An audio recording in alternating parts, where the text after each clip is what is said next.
All right, welcome back, everyone. In this episode, we have John Wayne Comunale, otherwise known as John Wayne is Dead, a legendary horror author and punk rocker. John Wayne is often a vendor at some of your favorite horror conventions, and he has an extensive list of work under his belt for sure. So welcome to the Andy Smith Horror Show. Hope you're doing great today, John Wayne. What's up? Thanks for having me, man. I've got something else fantastic underneath my belt as well. You know what I mean? That's what I was really looking for. Dick root. What's wrong Fun. with showing the root of your dick? You ever do that? Yeah, I've done it a few times. Where you just pull it down just a little bit, you see just the root, and that's allowed, right? That's not like absolutely public. That's like cleavage. That's exactly why right. can't we show our dick roots to anyway? I'm sure we'll talk about that. Yeah, we're gonna get into it. Don't you worry. All right, so we'll just start it off with tell us about your childhood, kind of where you grew up, what that was like. I grew up on a farm I was actually born in Pittsburgh, Pennsylvania. What are yins doing? And I lived there, like in Monroeville, there till I was 6. And then I moved to Houston, where I have resided, 33rd, Third Coast. Shouts out for the entirety of my life. So I'm really a Texan. I mean, some haters like, Wesley Southard will say like, you're from Pennsylvania, but he's just mad because he can't say howdy like I do when people come up to the table because he is from Pennsylvania. That's good shit. Good shit. So like, did you know when you were a kid that you were going to be an author? Like, did you just start writing when you were a kid or what? Man, my mom, I remember her saying like, you're going to be an author one day, son. And, but she's my mom, your mom says like, you're going to be president one day. Oh, yeah. Your mom just tells you, your mom will blow all kinds of smoke up your ass because she's your mom. But in this case, my mom was right. No, I was always just good at writing. I loved to read as a kid. We'd have to read a chapter of Ramona Quimby, like for the homework for the night. And I would just read the whole book. Because I don't know, I would just do that. And I just always wrote, and that was one of the only things I was good at. So I applied myself, and damn it, I achieved anyway.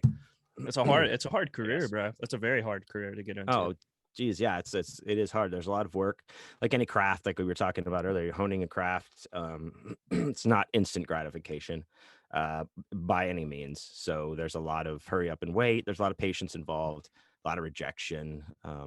Yeah. For sure. Yes. Short answer, yes.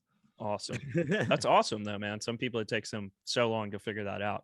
But like, what about music, too? I mean, I know maybe that's not your main thing. I think writing is, or being an author is for sure. But yeah, for sure. But that's part of like, I was all like, yeah, I don't know what I'm doing. I guess I'm good at writing. I'll write until I was like, I started playing the guitar when I was 16. I was like, oh, never mind. I'll just be a rock and roll star. So, I mean, I've played in bands for 20 years, all kinds of fucking bands. So I've always been in a band. I'm still in a band. John Wayne is Dead is the band I play in now. We actually just started rehearsing for the next album cycle of ours. So nice. We've had 2 very good rehearsals in the last 2 weeks, getting ready to record a whole new record. So but yeah, so I love music. Like you saw me at the booth, like I'll incorporate it there and play. Oh, sometimes yeah. I play a lot more than what I did there. Sometimes less, just depends. But yeah, writing, it's like just all of the things that I do are kind of helping push everything forward. And music is one of those pieces of my like my Voltron, I guess. That's awesome, dude. So awesome. So I was going to ask you, like, when did you pick up your first instrument or, guitar, whatever it was? You said 16 though, right? Yeah. That's when I knew the set, like when I saw Back to the Future Part 1 on VHS, like in like when it came out on VHS, 1986, right? Whatever, like it came out and I was in elementary school or whatever. I think it was like first grade. And I remember seeing it at my uncle's house with my cousins. And when he played Johnny Be Good, I was like, I want to do that. I want to do that. Like, I didn't know fucking Chuck Berry. I didn't know what the fuck was going on. I'm like a little kid. But I knew. I was like, dude, like the way he jumps around, does the slide. Like, I wanted to do all of that. I was enamored with that. And I told my mom, like, I want to play guitar. And my mom, she's probably listening to this. She listens to that. She's my biggest fan. Hey mom, I love you. You know what you did. But yeah, she at first would like not get me a guitar for a while. And I understand why, because as a kid, she was like, she had tried to learn how to play guitar when she was younger, I guess, and she knew how hard it was. Like you have to build calluses on your fingers, like all this shit. It's Yeah, hard to it's fucking tough, play man. an instrument.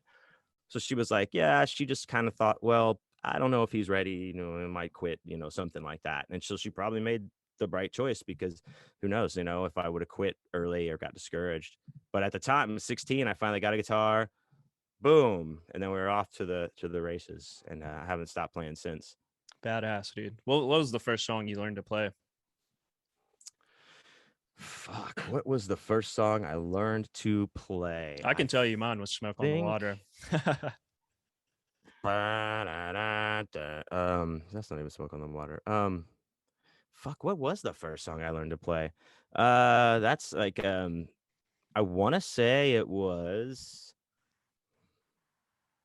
See, okay, so this guy that was my teacher, the first teacher I had, I didn't know shit from fucking Shinola when I had my first guitar. I didn't know how to play it. I had no previous experience in music or anything. And my parents like signed me up for like this fucking guitar lessons at the H&H music store. And I go in, and this guy that was there, his name was Robert. He's still around. He's like he's got to be like a day walking vampire, because he's like stuck in this like kind of 80s type of situation where he's got like his hair is like kind of all pompadoured up, frosted blonde, with this long ass ponytail down to his ass, dude, Oh my and god. big glasses that like have the brown like tinting all the way down. He always wears like a kind of like a printed type of, I don't know, like a Hawaiian type shirt, and like fucking cargo shorts. He's always smoking a fucking cigarette, like one of the Marble 100s, like the long ass Oh ones. And my he's just like, god. I just don't. He's got a bunch of rings on. I don't know, man. I just don't know. He's got like he's just like that guy. Yes, it's And he's perfect. always been that guy. Like we could go to the music store that he works at right now, and he will look exactly like I just described him. It is Holy shit. uncanny. But the way that he did lessons was also not uncanny, but unconventional. Like, because I'm walking my first guitar, and he's like, okay, here's how we're gonna do this. Every week you bring a cassette, and I have my cassette recorder here, and we'll record the lesson, and you take home the lesson. It's like, all right, cool. So first thing we're gonna do is learn "Dead or Alive" by Bon Jovi. And I was like, Oh my what? What now? god. And he's like, so the intro, it's pretty easy. We're gonna do blah blah. And he starts doing like the dun dun dun dun dun. And I'm like, what the fuck are you doing? You're like, And what I the hell? remember, I'll never forget. He went to like play the C chord, and it's like this C7, but he called it a Bon Jovi C. So don't worry about it. We call this a Bon Jovi C, because he uses it in almost every song. And I was just like, we have to start slower than this or something. So Yeah. it was kind of like I learned in a weird, like I started a weird spot with him, and then kind of worked backwards and then forwards. A lot of learning by myself. But Robert is just, he was a crazy ass dude. And I finally stopped taking lessons from him. I thought he had, you know, maybe stepped out into the sun too long and turned into ashes. But then I go like to this other music store where I was getting like strings and shit, and boom, he's like the resident guitar teacher there, and like Oh the my guitar god. fixer guy. And he's just, fuck, man, I see him everywhere, like I said. So I don't know, maybe he's like watching over me. It's Yeah, like he might be watching right devil now. on my shoulder. Oh shit, Robert, are you watching? Man, he's seen me jerk off so many times. Yeah, it's like, oh fuck, Robert, you got to get out of here. To his picture. Oh my god, that's so great. So like, what was your first live experience like? Like that's some. I mean, I used to play guitar and stuff, so, and I still do occasionally, but I just can't ever imagine playing live. I feel like that's a whole nother experience. The first live show I played, I was in a band. It was I guess the second band I was ever in. The first band being just this wow, it's kind of full circle. I just realized I was in this like 2-piece punk band. It was just my friend and Pat and myself jamming in my garage, and we were called Penis Wrinkle Jones, which I still think is an awesome name. That's a damn good name, dude. What the hell? But this other band I was in after that was called Taint. And we were like, we had, I know, not, we were like this, like, I don't know, like a heavy band, like a melodic metal band. I don't know. But we had a few different singers over the years. But our first gig with our original singer was at this pizza place in Spring, Texas, which is north of Houston, which is like a suburb north of Houston, and it was called oh, fuck something like fucking Pizza Tony's or fucking Rigatoni, something stupid like that. But they had bands on like Friday and Saturday night, and so but like good bands would play there. So we, through some way, I don't even know how, like emails back and forth, we get a gig there, and it's our first gig. I think we're like opening, but you want everything to be fucking perfect and shit, and you're trying to like everything was so. I remember being so high stress about everything Oh my and just God, like, oh yeah. my God, perfect, yeah, and like like it is a kind of a weird experience. So you're moving all your shit on stage, and you have to move fast and set stuff up. You haven't done that before. It's such a bizarre thing to adjust to. So like it wasn't one of those shows where it was like, well, everything that could go wrong did. It didn't. It was fine. I've had plenty of bad shows too, though, like where crazy shit happens. But that was the first one. Greek Tony's. That was the name of the place. Greek Tony's. Oh man, yeah. That Very was what Greek. it was called. So yeah, Greek in the sense that like afterwards they fucked all of us in the ass, uh, which was your payment, which was cool. But you can't eat. I mean, anyway, that you can, but we've come a long way, is what I'll say. Yeah, Come a long yeah. way. No longer getting fucked in the ass by Tony. No. I'm Greek Tony, all right? It's funny because it was called Greek Tony's, but it was a pizza place. So it was Wow, like an that's Italian restaurant that had bands play called Greek Tony's. wow. That's Huh. super weird, huh? You figure that one out. That's really odd. That's really fucking odd. So, like, how many bands do Hmm. you think you've played in? Oh man. I've played in actually probably like 6 bands that I've Okay. played in. I've sat in for a few bands, just to pick up like my buddy Sean used to play in a band that tattoos me. Sean Oz, shouts out. When he needed a guitar player for a few of his gigs, I would go sit in if like their guitar player couldn't be there. I've done just like some studio stuff for people. Uh, yeah, but I've played in a lot of bands for a lot of years. I guess I'm just committed. I stay with the bands and ride them into the ground. Yeah, that's hard to do though, bro. That is commitment right there, though. It really is. It's something. I mean, that's what happened. The thing that why most people I think fail is because they quit. You quit True, very true. before you give yourself a chance to fail most of the time. Very So true. So what's your music style like? I know we had talked about. I've listened to some of it, like kind of like the Ramones, stuff like that. Is that kind of what you would say it is? what John Wayne is Dead does right Yeah. now. We're like very fast punk songs. I describe it at the table as like Ramones. It's like the best way to describe it, I think, because it's like It two is. 2-minute songs with a little hook to it. It's got some, rockabilly feel to it because we're from Texas and stuff. And that's what it's like. But I love country music. I was like playing at Frightmare in our hotel room to the Death's Head guys. We were just all fucking hanging out drinking beers, and I was just playing country songs all night, and they're like, you're fuck your punk shit, you're a folk singer, dude. So I love all that kind of shit too, and that comes into play because all of the John Wayne is Dead songs start just with me on the acoustic guitar That's writing them and then badass. taking Yeah. them in, and then we like Crystal throws some spice on there, with the drums, and then we'll figure it out from there. But um yeah, so simple. Like I just like that simple style, man. 3 chords, 2 chords, whatever. Fuck, I like songs that I can sing along to. I like to sing Yeah. along and shit. And like I told you with my band Letters to Voltron, it was fun as fuck to play in that band, man. We played super hard music to play, but fuck, dude, was like, man, you can't sing along to this, and no one knows what the fuck's going on. And this is Yeah. like, I don't know I'm how count, some people sing I'm along to counting, some I'm shit. counting in my head, playing this weird riff and singing. Like, Yes. this is like, okay, this is too much. Now it's like I did it. I proved like I did it. Okay, haha, good. I'm gonna go Yeah. back and play punk rock now and country. See ya. So You almost got to that's be an alien to do that shit, bro. That's tough. I mean, maybe I don't know. No, it's just different for everybody. People's minds work different ways. Like a lot of people I know that are excellent musicians, excellent guitar players or bass players or whatever, can't sing and play their instrument at the same time. Yep. And That's something I could never do. I could play the hell well, out of the guitar, but not sing. It was really yeah, weird. yeah, and I don't know like where I'm like, I guess it's like my mind never went to that, I guess. So it's like I can't exactly understand where that I could see where it is hard, like where you're like, oh, okay. But I don't know. I don't know what that is with a lot of people because the people could rip it up on the fucking guitar, circles around me. But when it comes to playing like a 3-chord song and singing, it's like, nope, can't do it. Yeah, it's like, what the fuck? So I don't know. It's just like your brain, all of our brains work differently. So For sure, I no doubt. guess that's just mine's able to do. Mine's set on the Krusty doll that was set to evil. My brain's just set to fucking moron all the time. So it's like, yeah, we'll do that. We'll do that.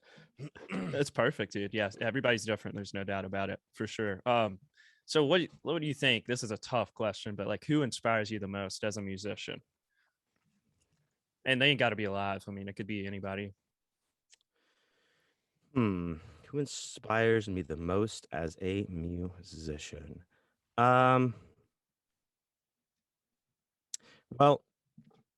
there are a lot. There's a lot of people, a lot of musicians, of course, that inspire me, and I'm not one of these people that can be like pull like, well, tell you. I'm glad you asked me that question because ba ba ba ba ba ba ba ba. Yeah, it's a hard ass question. But I will say this: I do like I've said I've played in a bunch of different kind of bands. I listen to a bunch of different kind of music. There's a whole fucking wall of vinyl back here behind me to my left. I would say Frank Zappa was an artist, and when I got into him, I didn't know who he was. I think I was 19 when I first was exposed to him. And I was like, that's not good, son. yeah, and I was like, who is this? And it was like from a girl I was seeing at the time. She had Joe's Garage, which I don't know if you're familiar with that album, but it's like it's a 4 LP album, but it's like 3 CDs. I don't know. But it's a whole story about jamming in Joe's Garage. So how this band like starts and gets popular and then breaks up and all this crazy shit. And I was like, well, this is pretty cool. And then I was also, because I was trying to like, I'm going to be really good at guitar. Well, Frank Zappa has like, first of all, he's an amazing guitar player. He's an amazing musician. No doubt. Like I started getting diving deep even back then, finding shit I could watch about him. I mean, he had Steve Vai play in the band. I mean, you're talking like the most disciplined musicians that are a cream of the crop he had in his band. He did Baby Snakes, right? That's him. Baby snakes, here they come. Not. Yeah, good shit, like dude. that. Like one of my favorite album in my top 5 albums is Overnight Sensation. Okay. Which is Zappa. It's got Zombie Wolf on it, and I mean, it's just like, don't mess with the Zombie Wolf. It's that one dude that I forget his name, but he's the main vocals on that. But anyway, I got super into that, and because I love guitar, like I was really into listening to his tone on all the different records, and like I was like, okay, so Frank Zappa plays this SG. This Gibson SG, but it's a weird custom one. He did a lot of work to it, but he's playing through this and that. Like I used to get deep into that tone. Badass. I was like I don't know, it was like a gear whore. I read books about amps. I would get boutique pedals that it was like $250 to push it once so it sounds like a zipper during 3 seconds of a song we might not play this set. I mean, that I was like that. I really like to listen to stuff like that. So I think overall, like we could talk about a bunch of different artists, but I would say Frank Zappa, how he spans the range of everything from symphonic music to just like prog, to guitar music, to simple pop music, but he has all these disciplines and demands all this stuff of himself and everyone that works with him. So all of that, I draw a lot of inspiration from him, and then also Rob Zombie. Yeah, Rob Zombie too. But that's a good dude. I like Frank Zappa, man. I don't know. My parents introduced me to him with the Baby Snakes thing when I was like 6 or 7 years old, and that shit was fucking epic. So good, dude. Chic Your Booty, that album, that one's so good. You should listen to that if you haven't. Like, fuck, they're talking about like sticking a fucking watch up your ass with Crisco and shit. Oh my god, yeah, I gotta listen to great more. stuff, dude.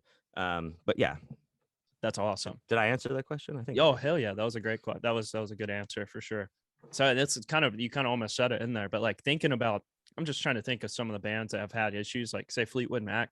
Have you ever had that kind of issue in any band where it was like a full-on fallout? Like you think of Fleetwood Mac, it sounds all happy and shit, but there was a lot of issues going on behind the scenes there.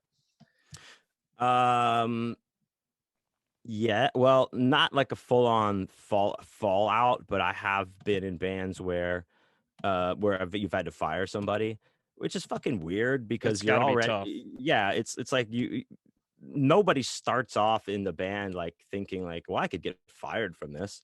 We're all friends, we're just hanging out. But yeah, we like in that band Taint I told you about, we I had to fire two singers before we, got on the singer that we had, which just turned out to be Stephanie, our bass player, who's already in the band, who is an Damn. excellent fucking musician, singer, and everything. We're like, we should have just fucking had you do it from the first place.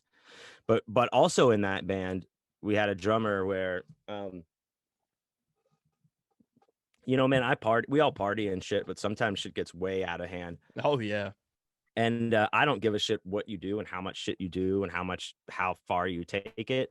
But when it's time to do the job, you got to step up and do your job. Like, if you know, can if you could play all fucked up, great. Get as fucked up as you can, but you better fucking come with it. And this drummer, like, he just liked to drink or whatever. He would like to do some other stuff, and he would just take it a little too far. And he would end songs early on stage, like just like there'd be a whole nother like a breakdown and a chorus, and he would just be just done. He would miss like he'd be like skip that one and be like, what do you mean skip that one? He'd be like, just skip What it, the skip fuck? like he forgot like how to like all we had trouble with him.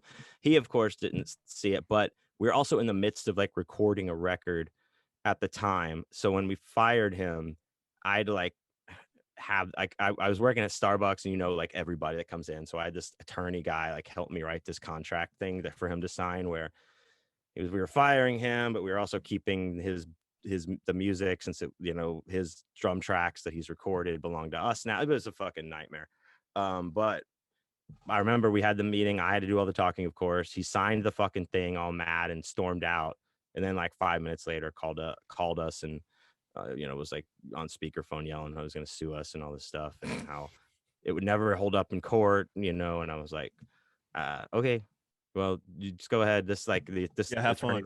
attorney wrote this for us, so then I guess whatever, just contact us or whatever. So of course nothing came of it, but it does suck because you're friends. You start off as Yeah. friends at least, and then when you kind of certain people lose sight of where the goal is, it's hard. It's not like you were a manager at Starbucks. It's not like firing somebody there. Like you said, you were actually friends, fucking hanging out, partying, doing your thing. That's got to be tough to fire somebody like that.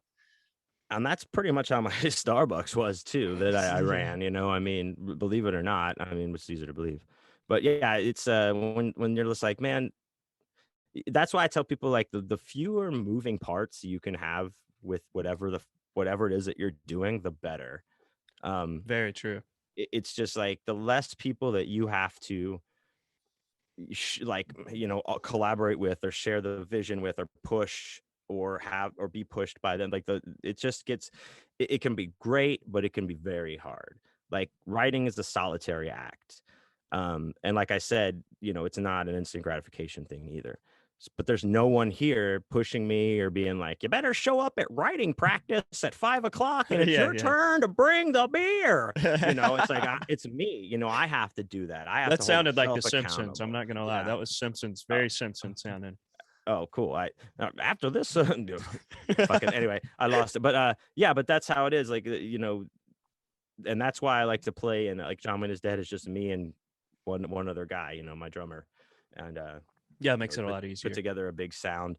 But then also, you see me at the booth, I can consolidate that whole act into just me and a guitar, Yeah, and and it's that's awesome.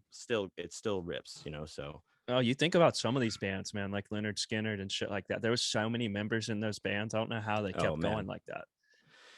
a lot of bands do that. It's Yes. crazy. Slipknot, even Slipknot, they've had a shit ton of members in there. Yeah, well, let's see. I mean, Joey Jordison, rest in peace. He's been out since like 2014, so they've Yeah, had that same drummer since then. Chad Gray died before that. Rest in that's right. power. And that the bass player that took over for him, he's South American. I forget what band he was in, but he's in there. I think those are the only people they've replaced. Yeah, so that's impressive though, That's because how good many out of members? 9 members of a Yeah, they've band, got a lot of fucking members in nine there. members. That's nuts. But yeah, like there's some of those bands where it's just one person is left from the band, and it's Yeah. like, and all of these guys too, it's just how it is sometimes. But Yeah, that's crazy. So we'll wrap up like the music questions though. But for any aspiring musicians, what would be your best advice to give somebody? Practice, Yeah. practice. Don't get caught up in like being competing with other bands or musicians. It's not a competition. Keep your what you want your vision of your music to be, and just keep yourself tight. Practice, and give everything you have to it. Don't quit. It's all about putting in the work. It really is. You got to have that foundation. You'll always have a foundation to fall back on if you have it built. Yep. But you have to build it, and it sucks, and it takes a long ass time. And all of this shit I'm saying is easier said than done, and I know that. Yeah. But that's what it takes, man. That's just what it takes. Yeah. Some people it takes 2 years. Some people it takes 20 years. It's just a matter of putting in the time. It just, and it never stops. It never ends. There's no Oh, it never does. really end to it. I think it almost gets harder once you've created more hits and shit. Like people really know you. Then it's like, damn, I got to kind of step out of my comfort zone and stop making the same shit over. Unless you can be like Drake or somebody like that, they can make the same shit over and over. But yeah, it's just, but like you still have to stay tight. Like you Yep. can make the same shit, but like you better make sure it's good. Yes, absolutely. you can be like a Richard Lehman and write the same book over and over again. But if people don't want to, like, if it's not an easy fun read, then it's not. Stop, and then stop. But then you can be a band. Well, I won't color it. One of my favorite bands is Deftones, and they've changed like every single record. And I remember like so many people falling off from them and being like, fuck this. What is this White Pony shit when that came out? And changing too much. Yeah. They just show how their growth every single record. I love them so much. So the only thing that came out of 2020 was the Deftones record and the new Bill and Ted movie. That was it. You're probably pretty accurate on that. Yes, exactly. But yes, that new album Ohms is so fucking good. But that's a band that's just grown and changed with each record. They've been around for over 25 years. They hit the 25-year mark like 2 years ago. Jesus. So, that's a band that's been around for a while, and I don't think people realize that. Back in my day when I listened to the Deftones, Chino used to scream. Fucking old man that yells at Cloud about Deftones. That's funny as shit. Well, we'll move on to some juicy book and author questions here. So, what would be the first book or poem that you wrote, like as a kid? And I mean, it doesn't even have to. I know you probably didn't write a full book when you were a kid, but whatever it was, if you can remember. Dude, I know this is probably hard to believe, but I was a little emo boy with my book of poetry that I would go around and write in all the time. No shit. Yeah, so I had like those, fucking composition books just filled with my little emo poetry that I would write. And then that would, like, a lot of it translate into song lyrics and shit like that. But that was the first stuff I would write. But then those poems and like how they said that they would lend themselves to a lot of lyrical stuff for the bands I was in, but they were also all story driven. Like I was telling stories in these kind of songs without realizing like that. Oh, okay, I see what I'm doing here. Like it's always just been about storytelling for me. That makes sense. Yeah.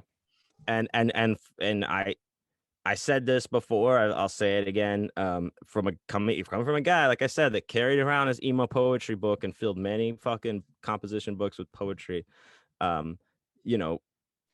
Poetry is like improv. Even when it's good, it's bad. I feel so. It's really hard to make poetry good, especially now. But that being said, there are a lot of people that do pull it off. But I'm all about the story, like crafting the story in it.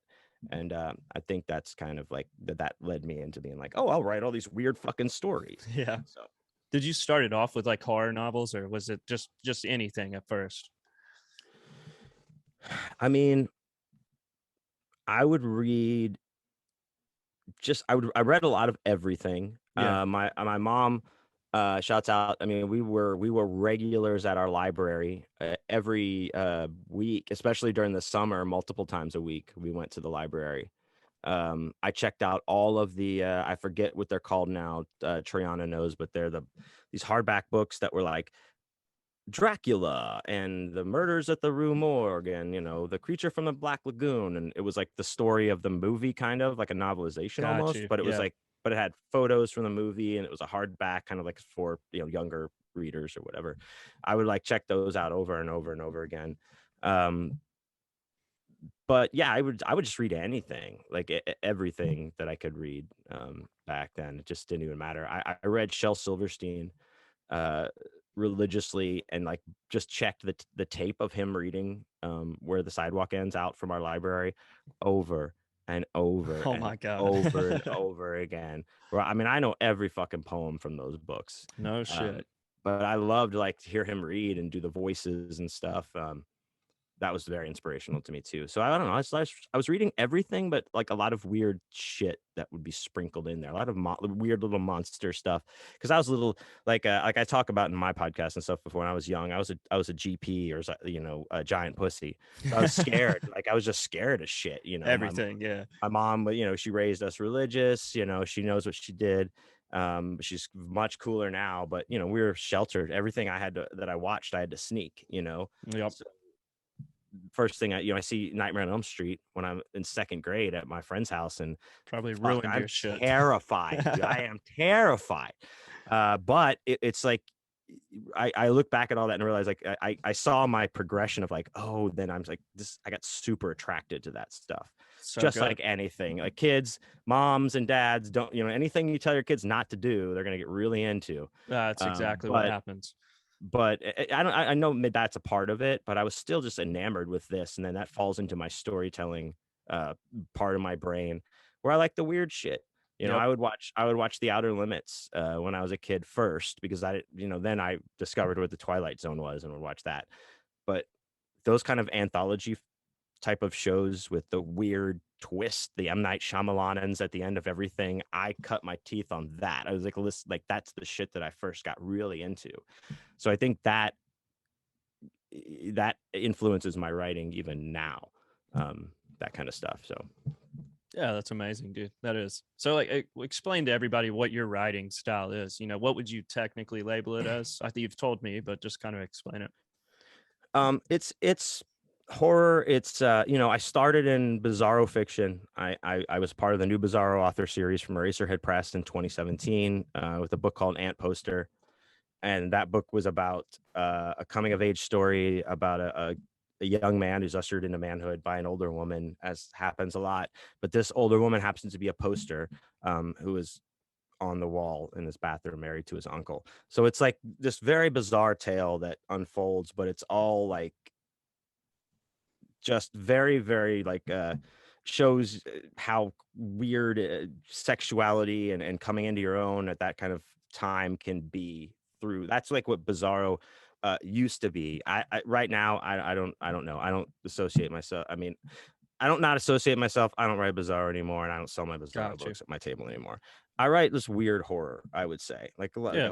absurd stuff. Like I said, the Twilight Zone kind of, you know, horror. It's got weird shit in it.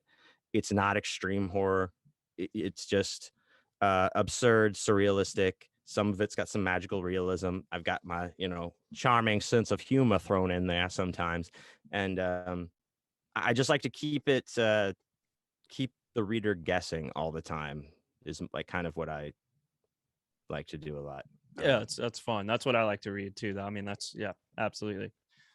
So how many books? That is a hard. You may not know how many books do you think you've written to date? Well, I have 10 published books. 10 Um, published. and then I have my next two they're already signed for, that are going to be published, one later this year called The Cadillac Man. And then I have a splatter Western that comes out next year called All of Your Dreams Will Come True When You're Dead. Um, but I have written like, and 50,000 word, like long ass shits that like, nah, that's not gonna go. We're not gonna worry about that anymore. Yeah, yeah. It's just part of it, like part of It's being like a writing writer. songs too. You know, like you're gonna write a bunch of shit that you're like, you know, you're not Oh gonna yeah, put it out. I remember I heard like I read something like that when Green Day recorded what album, maybe Nimrod or something, that they were like, oh, they had something like 70 songs or whatever. Gone, they went in the studio and then the Jesus. album has like 18 songs on it or whatever. And I'm like, yeah, right, that's not true. But then I'm like, oh wait, yeah, I could, that's true. Yeah, bunch of That shit. happens. It just ends up on the floor. Like the kill your darlings phrase is real. You have to just kind of let stuff go, or just like tear it down, restart it. I've done that several times, many times. It's part of the game. Yeah, for sure. And that's perfect because it leads into like I was going to ask you, what's a book maybe? I would say one that you've published, and if not, you can think of another one, like one you really struggled to write and finish, and maybe why it happened. Or maybe you're just that good and you write them all in one sitting. No, not in one sitting. But there's never been like hasn't been anyone like of my books that I've written, even the ones that I finished that haven't been published, where I was kind of like, where is this going? Those Yeah.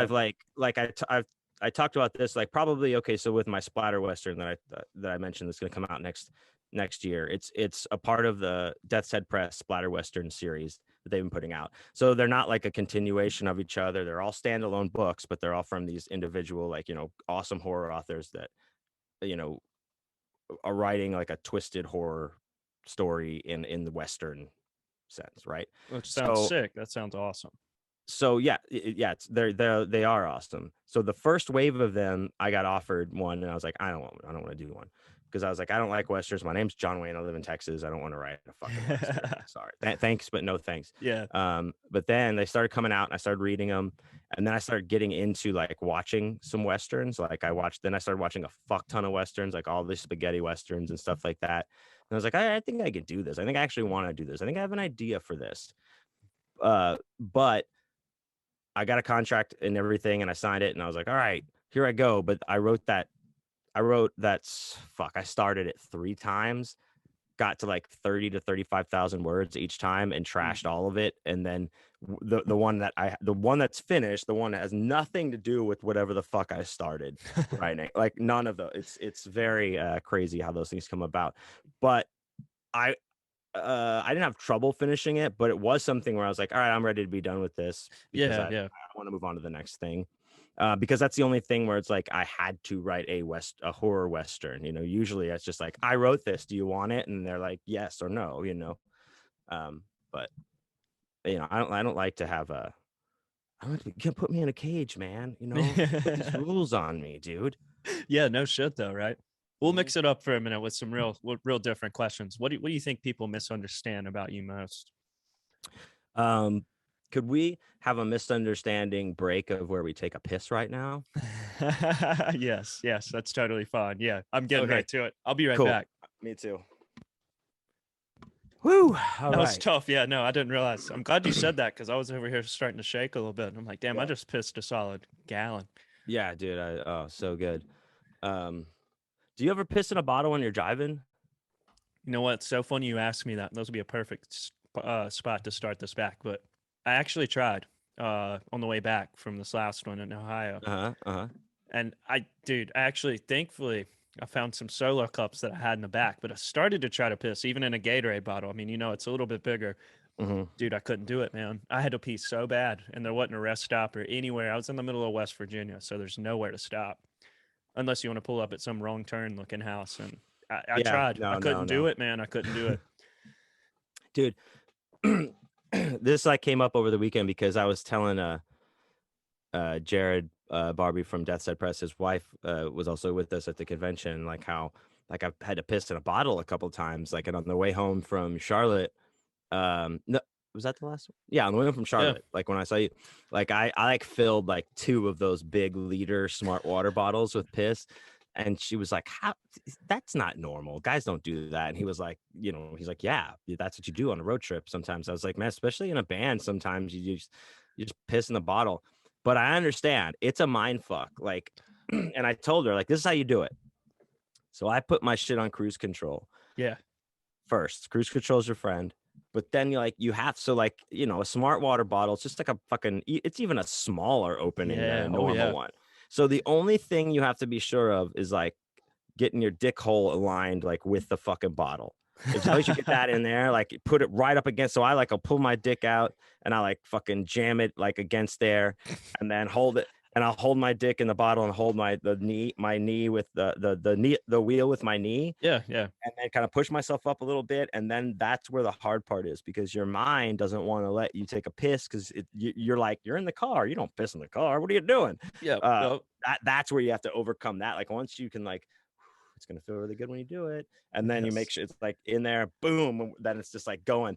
And I'm like driving, just pissing, like fuck yeah, like waving like I'm accomplishing something. Yeah. But Oh then you have yeah. to start tipping it like down, because you start filling the fucking bottle up with piss. Yep. And then make sure you don't lose the cap, and put the cap on it. But I'm like telling this to Jared's wife as she's driving us to Frightmare, and I had a couple beers, You're like, and damn it, I gotta piss. I had to piss so bad, and it was confusing because we missed the fucking exit to the thing, and we had to keep taking these like loops around.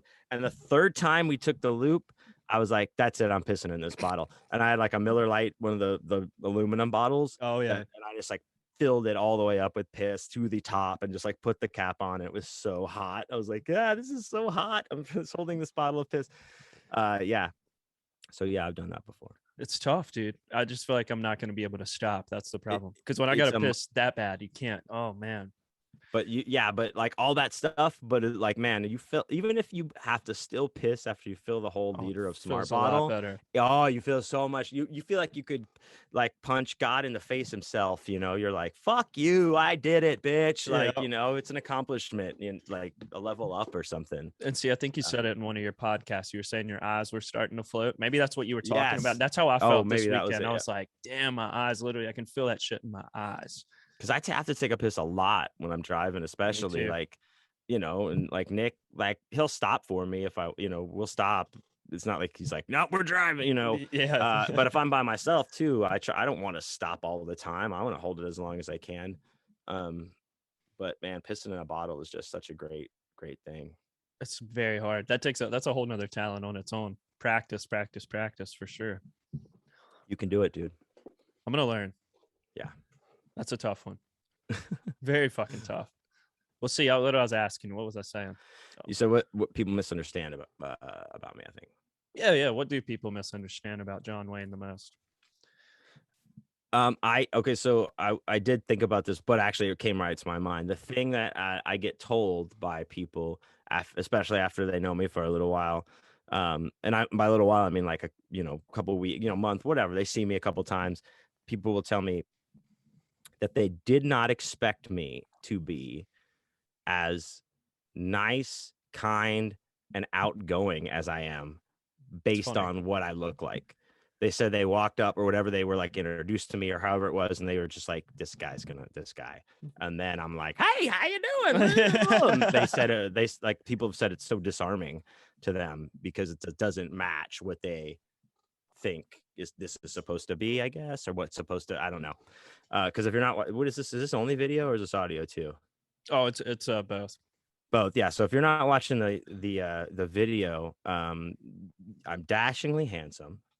Beautiful. But I am what some people would say hideously tattooed or horribly tattooed or very heavily tattooed all over. I don't wear sleeves on my shirt. I mean, we're talking the neck tattoo, hand tattoos, all the bad choices that your mom doesn't want you to make. I do look like a maniac most of the time. I can see that. But that's the thing. I've always been like, your work will speak for itself.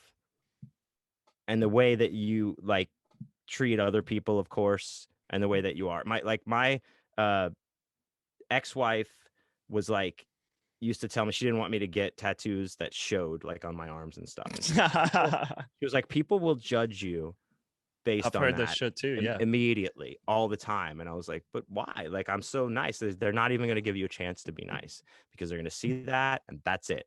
And I of course just did whatever I wanted to anyway. But I was always like, I can buck that trend. I can show people that you can be nice and have tattoos. I would say that back, years ago. That's when it was more of like a thing too. I think over time it's gotten better, but yeah, it gets. I mean, it's so easy now. Everyone has tattoos now. Everybody. So, but I always was like, no, man, you could be cool. Like, you don't have to be an asshole or let, you could still do stuff. But then I look back, like, the main concern that everyone has is like, what kind of a job are you gonna have with tattoos on your hands? Or what are you gonna look like when you're 70? And I'm like, I Yep. don't know, dig me up and see, bitch. Yeah, But that's exactly right. I look at it and I'm like, what kind of job am I gonna have? What kind of job are you thinking that I would get? What are you projecting on me? Like, Yeah, what do you fucking, want me to do? like, am I gonna be corporate attorney or something? Like, I think that every job that I would be qualified to get slash would be hired for is not going to matter how many tattoos I have or where. Not at Because all. it's either going to be like a labor job where nothing fucking matters, or it'll be like some highfalutin, like, I'll come down and give your, class a fucking lecture every, half a year and charge $4 billion to do it Well, because I know a brain surgeon who's got tattoos, just as many tattoos as you, maybe more. No shit. Mhm. And I mean, it's like he's the one fucking operating on your brain. You're gonna judge that dude? Good. Because yeah, exactly. I don't fucking care. Yeah, but that's always something I don't know. So that's the one thing I'd say people uh misjudge about me the most or whatever. Also, and the second thing is like, you write books? Like, Yeah. good ones? Like, yeah, that's the other thing, because they're like, okay, you're nice, but you're an idiot, right? Like, no. Yeah. Oh, that's funny as shit. You So, gotta have the chops, man. You gotta have the chops. oh, no doubt, no doubt. This is one of those just weird questions, but like, what do you think your biggest failure is? If you can say, I mean, that's hard. Even if somebody asks me that, I'm like, I don't fucking know. But Well, my biggest failure, I would say, is I'm a bit of a workaholic, and I am a perfectionist. So I really no, that's I'm perfect. that that's like the yeah, that's like the fucking passive aggressive way of answering that. No, Yes, it is. um, man, I guess one thing I said about being I'm a nice guy and outgoing and talking. I definitely use a weakness or failing that I have or something to get better at. I use my heart for a lot of decisions when I should use my head for them. Just because I give a lot of leeway to people. I want to trust people. I love big, like, when I just love people. It's Yeah, not yeah, like you I do. don't like man, yeah, this guy's cool. I lie, I do or you don't. I mean, that's just how I am, and it's hard for me. Like we were talking about firing one of your friends from something that you were just started to have, so you could have fun. Yeah, Um, that's a hard thing that you wouldn't wanted. Your heart would be like, what the fuck are you doing? Come on, you guys are having fun. It's that thing. I struggled with it when I was a manager, like at Starbucks. I struggle with it now. That's just that's the biggest thing. And I don't mean that to be like, to come off as like, well, I just care too much. It's just how I look at things, and it does fuck shit up sometimes, for sure. yeah. But you're very So open and very inviting, and it's just how it is. It yeah, happens. I'm the same way. I'm the same way. yeah, yeah. So you know how it is. What do you think the best compliment you've ever gotten is? Now, I know you're sexy, but you hear that every day. The best compliment. So I was when I went to college, and I have a degree in English and creative writing, That's but right. I did not want to go to college at all. Like at all, I had no desire. I'm like, fuck, I hate school. I'm not going to Yeah. college. But my mom really wanted me to go to school, like to where I came home, and she had the applications out on the table, and she was like, "You're filling all of these out, and I'm sending them in." And it was like Texas A&M, yeah, right.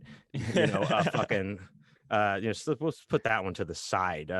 But San Jacinto, like smaller like state schools like Sam Houston, right? Sam Houston was one of them, and I sent it all in. She's like, "You're going to a school, so get used to it, buddy. Like whatever you get accepted to."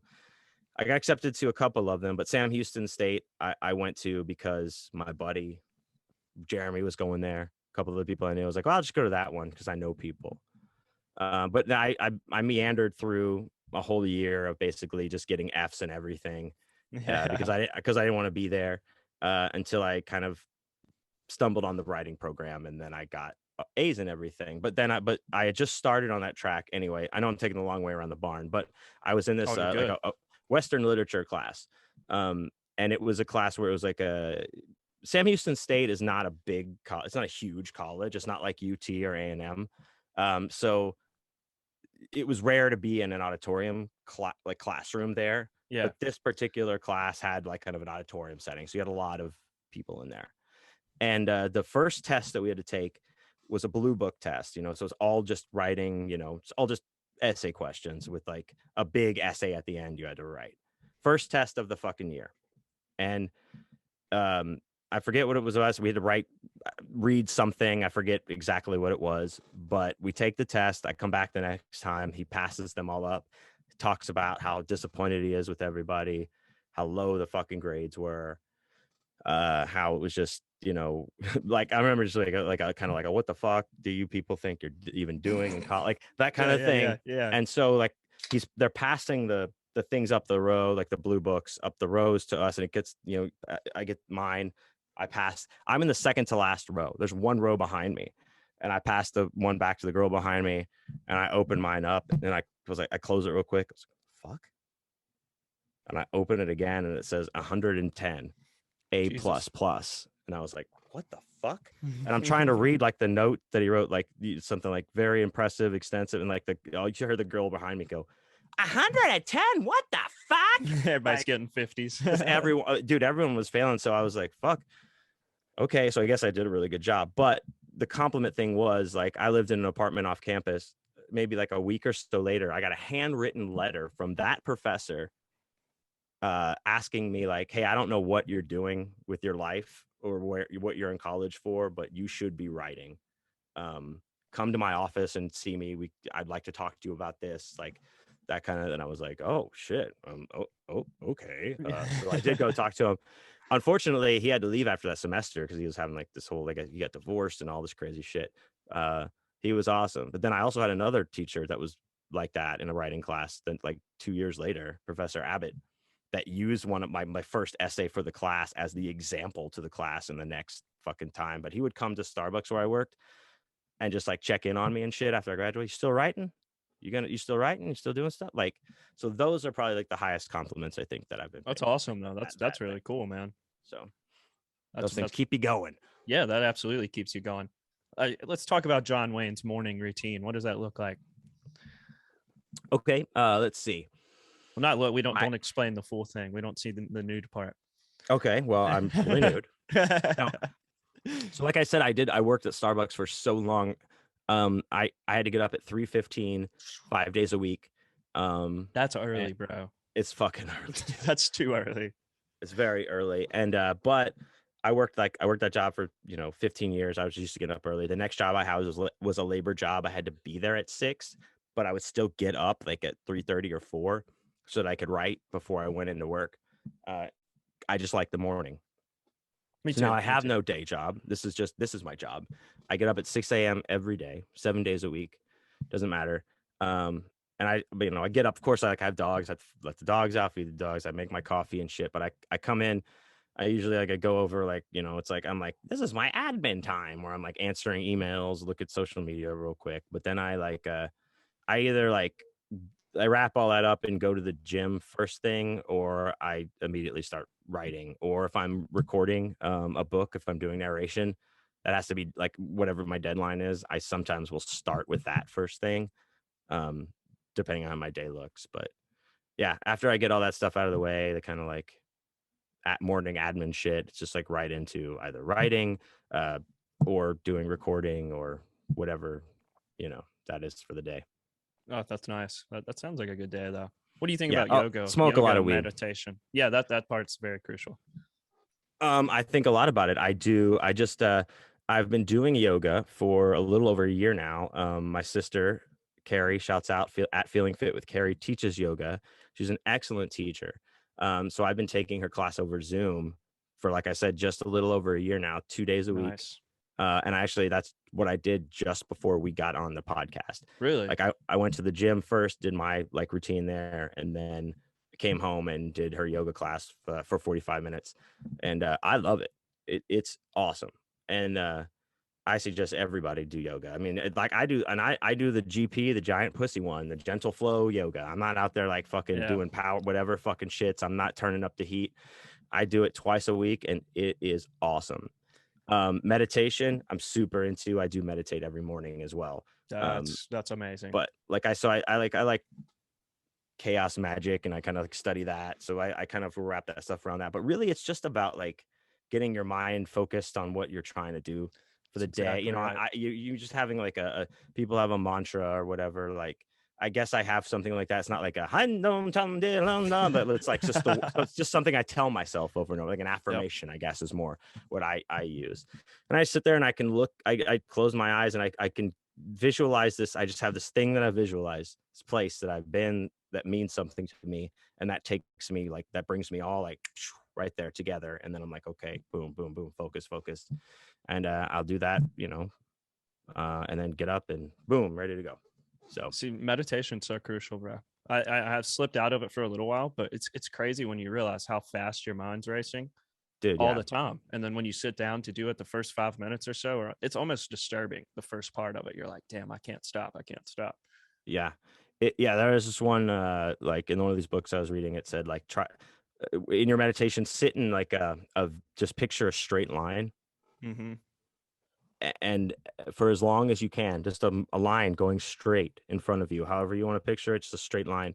Every time it's broken or zigzag, whatever, start over. And That's a like really good idea. you're like, what? That's, come on, straight line. You start doing it and you're like, ah, god damn, Yeah, you're like, shit, god damn it. all over Like the place. Yeah. it's just that discipline of discipline. It's a discipline of keeping your mind from going somewhere else. Like, you have to, I don't know, it's a weird thing, but meditation does help with the focus, I think. Yeah, that's what I've noticed most when I do it, is the focus overall, just in everyday life. And you look at those monks, though, man, they can meditate for a long fucking time without any Yeah, distraction at all. yeah, that's correct. I'm not trying to do that. Good for them. Like I say, good for them. It's I insane. just, I can't do that much. I got stuff to do, Yeah, that's exactly right. They tune out too much that it almost makes it, I would be kind of miserable at that point. Be like, damn, this is boring. Well, that maybe they're enlightened and they know something we don't, and that's great. Either tell us or I'll be over here smoking Yeah, weed. that's exactly right. Maybe we'll get there one day, but I'm not going to try that hard for it. All right, we'll get back into some book questions and just go on with it. What authors have inspired you the most? One of my favorite authors of all time is Kurt Vonnegut. Okay. Slaughterhouse-Five is in my top 5 books of all time. I just love the way he writes. He does some of the meta self-referential shit that spans throughout his work. Slaughterhouse Five in particular really captured my imagination because it plays with the theory of time not being linear. Are you familiar with that? Have you read that book or seen the movie? I have not. I know what you're talking about there with the time not being linear, for sure. Yeah, like the main, like the big line in that. Well, there's 2 big lines. Like every, not I won't say it like that. A lot of people who are cool have, like, you may see them have like "So It Goes" tattooed on their arm somewhere. Yeah.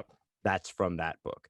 He also says it in other books, but it's mainly from that. But Billy Pilgrim became unstuck in time is another line from that book, because the main character, that's exactly what happens. Like he becomes he is not he breaks like the thing in his brain where he's able to perceive time in the non-linear sense, which is to say, like, we only perceive time linearly because our brains are wired that way, but really everything just is like that. Boom, it's happening.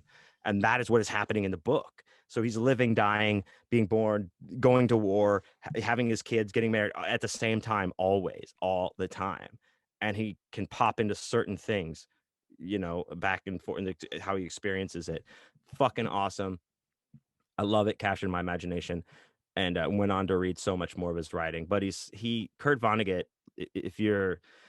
especially if you're a writer out there or a younger writer and you haven't heard of that, and your teachers aren't teaching you that, just check out some Kurt Vonnegut shit.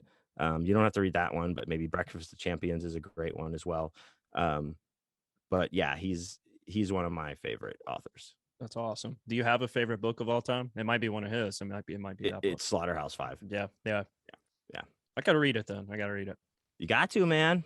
I love reading. I still got to read your books. I got one sitting right over here, and I'm You gonna got get to to. read it, man. You got to read the They're book. they're not long for me. Like I read all the Stephen King shit, and it's just. I'll be honest. Stephen King gets a little boring. Well, yeah, I mean, he is one of the greats, and he writes, and maybe he writes a lot of books, so A I can't read lot. them all. No, I haven't read all of them. There's probably 5 or 10 of them that I haven't read, especially some of the newer ones. I haven't gotten into those. Damn, then you've read a lot of his books, though. Yes, a shit Yeah. ton. Yeah, I've read it like 3 times now. Jesus Christ, that book's like 11,000 pages long. Dude, it's too much. It's too much. That's what, but it's helped me with other books where I can pick up a book and just be like, just go through it, with not skipping over stuff, but I can read through a book pretty quick now and take it all in.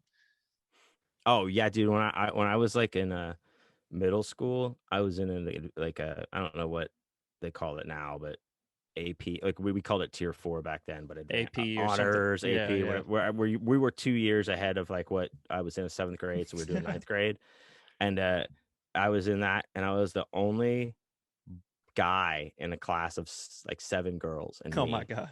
and it was because also in 7th grade you took English and language arts, but because we That's were right. honors, we were past language arts, so our class was twice as long. So it like it was like it was a whole class and then lunch, and then we came back and had a whole nother class in that class. So I spent most of my day in this fucking this English class with these like 7 chicks and me and the teacher, and it was awesome. And she taught us how to speed read, like with a pencil and stuff first, and then how to like use like a note card and stuff. Like we actually would practice in class. Yeah. So it was fucking nuts because she was like, "You're gonna have to read a lot. You guys like to read, da da da. If you're gonna go on to like," she's like, "So let me teach you these things." And I used to fucking, I mean, I already read voraciously, but I used to fucking do that. I could do that so well. Now I've tried, and I'm like, fuck it, I'm just gonna read slow like a bitch. But Yeah, no. Sometimes it's better to do that. Just take it in a little bit at a time. that's what she said. That's exactly what she said. Have you ever read John Dies at the End? Yeah, I've read all of John What's his name? name? Jason Yes. Wong. Fuck. John Wong? John, I know. I think the long part is right for sure. it's Wong. Yeah. Wong. Yeah, yeah. Either way, that's not his real name. David Wong is what he writes David under. Wong. That's Yeah. not his real. His name is like John something, Yep. I think. But John Dies at the End. Yeah, I love all that stuff. I think we might have touched on this because you didn't like the futuristic weapons and fancy suits series as much. I don't know. Was No, that I haven't you I read that. talked to? No, I don't Oh, think it so. might have been okay. It might have been somebody else. Only But one I've read is John Dies at the End. That's because I oh, man, saw the movie a long time ago. did you read This Book Is Full of Spiders and like the other No, one? I've got to. You got to. They're so And weird, but he has another series. It's like futuristic weapons and fancy suits is what it starts with, but it follows this chick Zoe and all this crazy fucking stuff that happens in this. Anyway, yeah, he's great. He's one of my favorites too. Chuck Palahniuk, Brady Stenellis is one of my favorite authors also of all time, and Jeremy Robert Johnson probably. that's right. I think he writes under David Wong or something like that, but that's not his name. I don't know what his real name is. Maybe we don't know. No, it's John something. It is. Yeah. Yeah, because he wrote for like Crack.com. He's written for a bunch of stuff. But yeah, he hit it with those fucking John Dies at the End books. Dude, that's the only one I've read, but it's off the wall. I could see where some people would not get too into it, but I don't know. You got to take it for what it is. It's very, even if you watch the movie first, that's fine. I've read so much more crazier shit than that I could show you. But yeah, but it's well done. It's so well done. It is, dude. It really is. I think, but not for everybody. Some people don't like them. I don't know. Yeah, it's weird. So, out of your books, what would you recommend somebody start off with? Maybe the first book. Oh, well, when people ask me that at the table, because a lot of people will come up and be like, "Well, what's your favorite?" Or, "Well, what would you recommend?" I start, and I'm like, "Well, come on, you want me to pick? Like, I have all these books, Like so all of them." rather than trying to go through some spiel like that, well, I like them all, or well, they're my babies, or well, this is my newest, and I like to grow as an artist, and I go to Death Packs and Left Hand Paths, which is my first book that came out on Grindhouse Press. So I'm very proud of just even like making that accomplishment of being on Grindhouse Press. But that book, what it's about is a guy. It's a Faustian tale about a guy who sells his soul to he thinks is the devil, And it turns out that there is not a devil, and he made a mistake and brought something else through, and now he has to kill somebody every single day to keep up his end of the bargain he made with that thing that he brought over. Um, so I recommend that because it's got the horror stuff that I do, it's got humor in it as well, and then the occult uh, aspect. So that's kind of like all the things that are like, here's what John Wayne does in Mm-hmm. one book. Yeah, it's perfect. um that it is very well rounded in those things. My other books, like, there's themes that are like heavier handed than just that. So that's just like, here's a good, well rounded John Wayne book. Here you go. It's got some silliness. It's scary. Not necessarily scary. It's mind bendy. It's horror. It's everything. So Death Packs and Left Hand Paths is what I recommend. Oh, that's a good one. I'm ready to read these books now. It's going to be awesome. And I did the narration for that one, so I do all the I got to voices and listen shit. to the narration. That I'm sure your narration's amazing. It's thank you. It is I think it's pretty good. It's all performative. I like to perform, so it's all voices, because I've canceled my Audible account so many times because I'll get just like somebody's just like reading, like, are you fucking serious? Like, what are you doing? Are you asleep while you're reading this? Because you suck. Like, what is happening?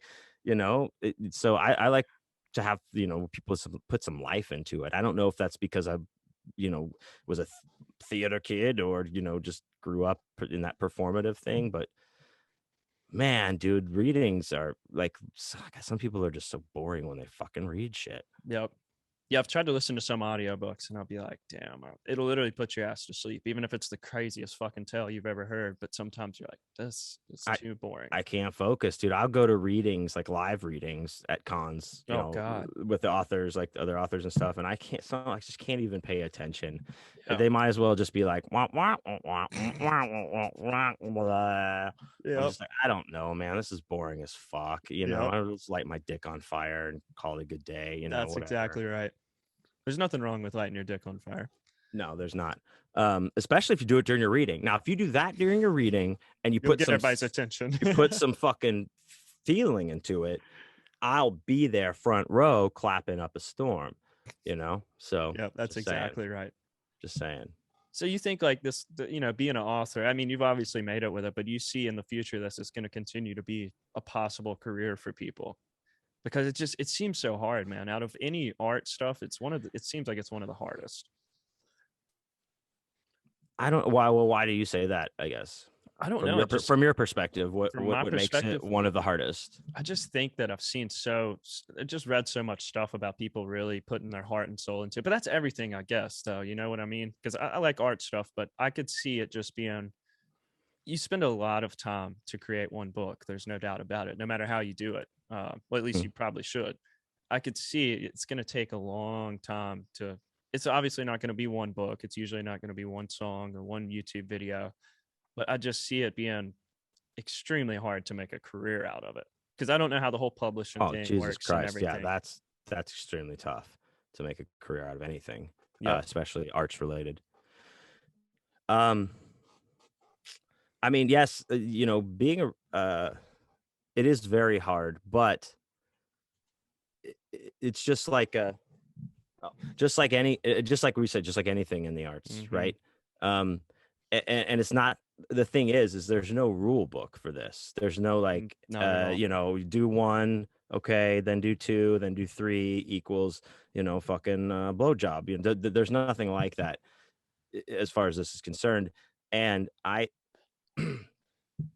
so you said like it's going to take a long time. Yeah, sometimes there's some people out there, and people that even come to the table and talk to me about how they're writers, and say like how they've been writing their novel for the last 10 years, or I've been working my novel for 5 years. Right, I get it. Like, Mm-hmm. some people are going to take longer than others to create maybe some great work. But I would say the majority of the time is like, you got to fucking do it. Like, you got to figure this out. You're drawing it out. 5 years to I write think this. that's a Who long time. who Yeah. are you, fucking Tolstoy or something? Yeah. Just write the fucking thing and move on. You can't grow unless you start. You have to start. But I don't know if people, like, it's hard, it's scary. I get that. It's not Yep. for everybody, right? Yep. Some people just fancy being things. Like, a lot of people just fancy being a guitar player. They have no aspirations to go out and be in a band or play in front of people, but they want to do it, and they just want to do it in their room and fucking enjoy it, and that's fucking great. And I think there's a lot of people that do writing like that too, Very that they true. just like to write stories and they have no desire to have anybody read them or publish them. It's just what they do, and that's fine.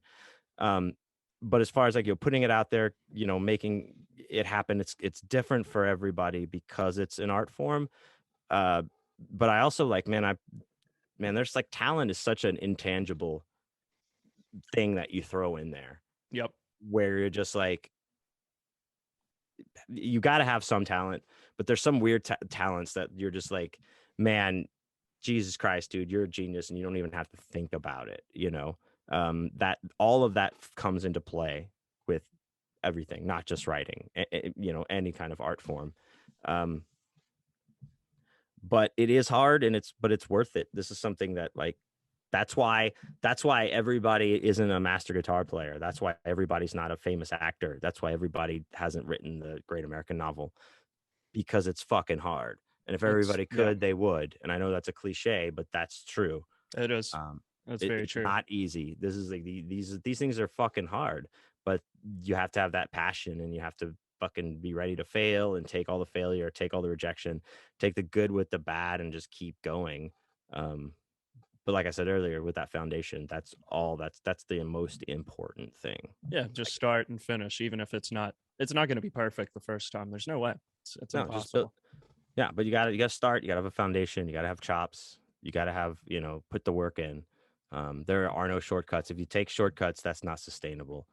You'll figure that out sooner than later. Yeah. I'm So sure that'll come back to bite you in the ass really quick. yeah, it Well, we'll usually talk does. about some conventions for a minute. How'd you like originally get invited to a convention? So the first convention I went to was Bizarro Con in Portland. And I think the first one I went to was like 2013 or 14. And that's not a convention in the sense that we, like, you and I, like, we're at that convention where Yeah, there's tables and vendors and shit. This is just mostly, it's just, right, like, people that are writers of Bizarro or fans of Bizarro, and it's just readings and workshops and fucking whatever, and hanging out, drinking and meeting people and partying. Like, it's that, about like networking more than anything. drinking and So partying, sign me so up. I, exactly. So I started there, and that's where I kind of was like, oh, now I know where I can put my things that I write, and I started figuring things out from there. But the first, like, traditional convention, like, we know, was Scares That Care in Williamsburg, Virginia, and it was maybe like 2016, I think. Death Packs and Left Hand Pass was about to come out from Grindhouse. It wasn't out yet, but Carrie and Andy, who from Grindhouse Press, CV Hunt and Anderson Prunty, were like, going, like, they posted like, we're going to Scares That Care for the Grindhouse thing, first con, la da da. And my book was coming out through them. I knew them kind of, and I sent a message like, hey, can I? What would you think if I came and helped, like, work at the booth? Would that be cool? And they're like, yeah, sure, come on. So I just went out there by myself, got a room by myself in a motel, and got behind the table and just, like, wrecked shop. Like, I love them. They're some of my best friends now, but they're both like, they're very introverted. They'll talk sometimes, but I'm, me, I'm like out there and I'm like talking and I've read all of the books on the table, so I'm talking about them and shit. And Yep. I'm running around with like my fucking thing. I brought promotional shit for me. I'm like, man, look at me, I'm John Wayne. But after that, my buddy David Barbie, who's an author, like, a few months later, was like, I'm going to Days of the Dead in Atlanta. It's going to be fun. And I messaged him and I was like, hey, man, can I split the table with you? And he's like, absolutely, come on. So it was me, him, and this filmmaker, Mike Lombardo. And I remember just, like, setting up our table Friday night, and, like, they're about to open the doors, and I sit down and I'm like, the fuck am I doing? The fuck do I think I am, man? What is this? Yeah. What the hell? Why am I even what? But no, let's take it all down. Let's go, guys. Come on, we're out. Yeah, We're out. we're No. out of But here. it was like that moment of like, what the fuck, dude? But then I was like, no, this is what you're doing. This is we're starting. And I learned a lot that weekend, but it ended up coming so naturally. Mike Lombardo was awesome with talking to people too. And once I saw that you could do it like that, I was like, I got it. by the end of the weekend, he and I are like singing Bone Thugs and Harmony lyric like Oh song hell yeah. from top to bottom. We're clapping for random people that are coming by the booth. We're doing bits. It was amazing. So that was the first one I went to and actually sold stuff at. And I've been back ever since. I mean, I haven't missed an Atlanta Days of the Dead since then. And I know people that I met then that I still see now that come see me. That's So awesome. it is awesome. Um, but yeah, that was my first one, and that was kind of like, okay, I can do this. Yeah, You know? that's really cool. I mean, it's hard to get. It's the same thing we're talking about. It's hard to get yourself out there. As in, it's hard to start that part of it. That's really hard to do. Yeah, because you're like, who am I? Like, why? You Yes. got to make people think, realize why this is, why you're important, why you should Yep. check out my stuff. First, like I sing for my supper every convention. No one's coming there to buy a book. So you Yep. meet me.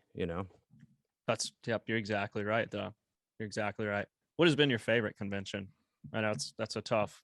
Don't want to put any down, but No, that's fine. Let's see. My favorite convention is probably besides the one with me, can't put that one in there. No, Mad Monster is That was cool. definitely up there. They've like that was my third one from them, and that they're tops. I really enjoy their stuff, their conventions. Scares at Care is great. Like I said, because that was the first one that I went to just to try out, but also it's a lot of author and writer based, and it's just I've met a lot of people and had a lot of cool times there. Uh, but fuck, But fuck.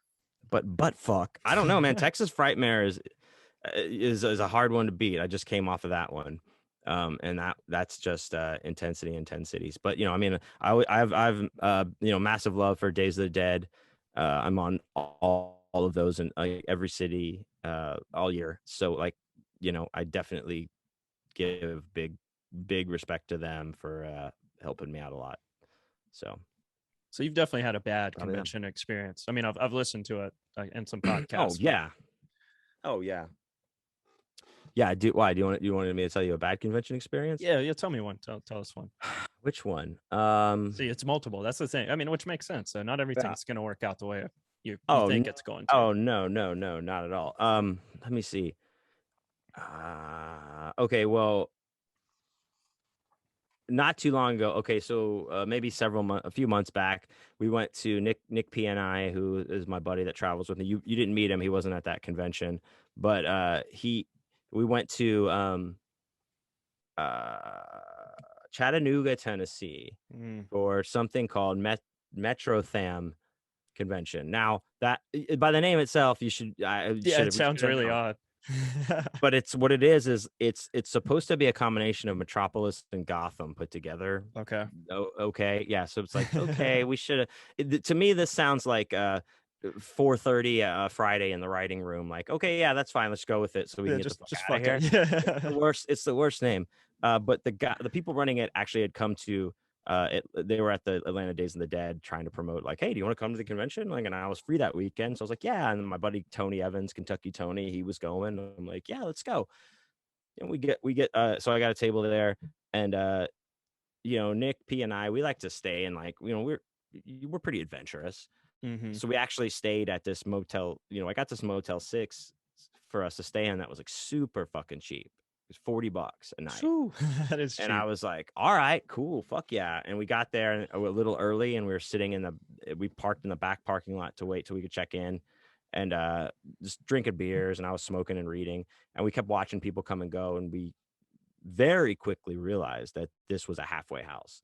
Um, Oh my god. Everyone had their leg ankle bracelets on Oh my and god. all that, and I was like, oh fuck, dude, these people are double dipping. They're like renting this free rooms that they have, but the other rooms is a halfway house. Holy shit, dude, this is awesome.